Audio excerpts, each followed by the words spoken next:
يعني اليوم يا اخوان 1 ايار 2013 بنحتفل اليوم في مؤسسة الكرامة مع الشباب الفلسطيني في برلين، مع الشباب الفلسطيني في برلين.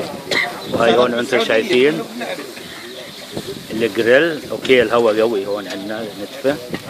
وهي الاخوان مجهزين حالهم سنين اسنانا. عيد العمال العالمي دائما كل سنه بنحتفل فيه نحن والشبيبه. هاي مثل انتم شايفينهم. الحاج ابو راتب يعني هيدا مدير موقع مخيم برج الشمالي فلسطيني اسم الموقع قصدي. هاي هون معكم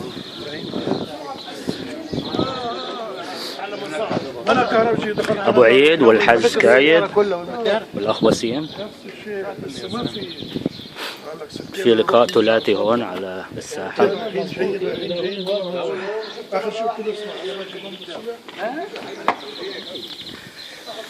ابو راتب بدك تقول شيء عشان 1 ايار اليوم؟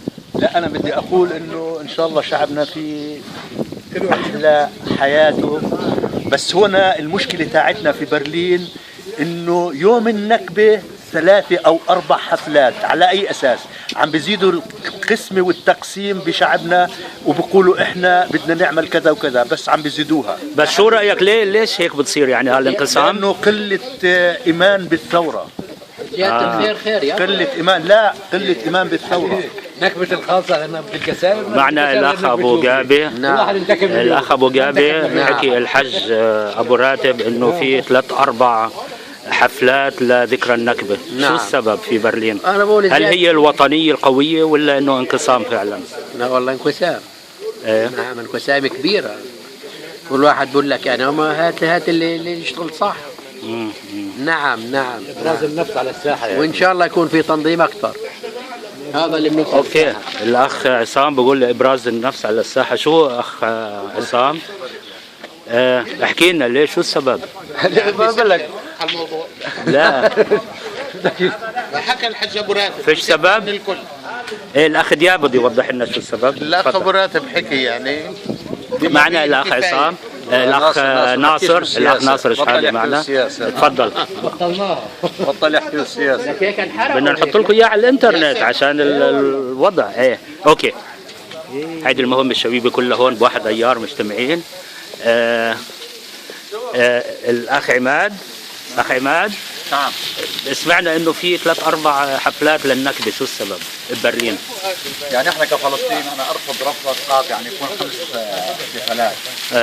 وانا ضد، انا هذا الراي الخاص، انا ضد انه يكون النكبه للفلسطينيين والعرب.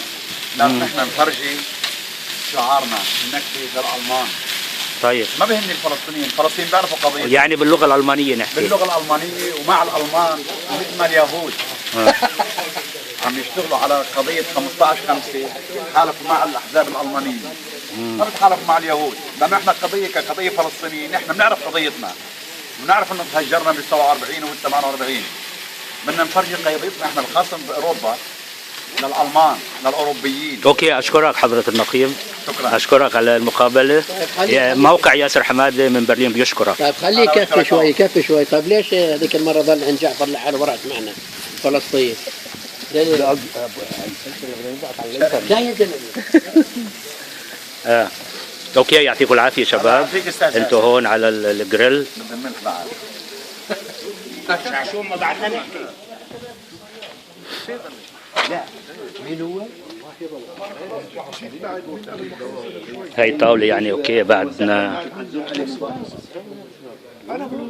هنحضر. بعد بصير ما شفتك لما تيجي لهناك. افوت لجوا نتفه اشوف مين فيه. مين صاحبها هاي؟ نحن هون في مؤسسة الكرامة مثل ما انتم شايفين. الاخ ابو بلال محمد ابراهيم في اخ محمد ابراهيم. محمد ابراهيم بدنا نسالك سؤال لموقع ياسر حماده من برلين. ليش عم بصير 3-4 حفلات للنكبه هون ببرلين؟ شو السبب؟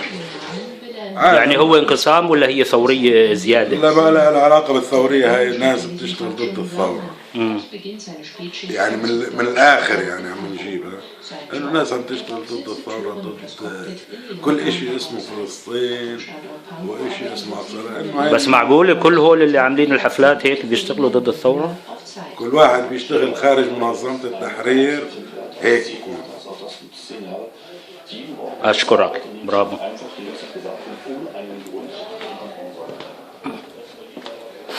هاي كانت بعض المقابلات مع الإخوان اللي موجودين هون في الحفل الكريم اليوم 1 أيار 2013.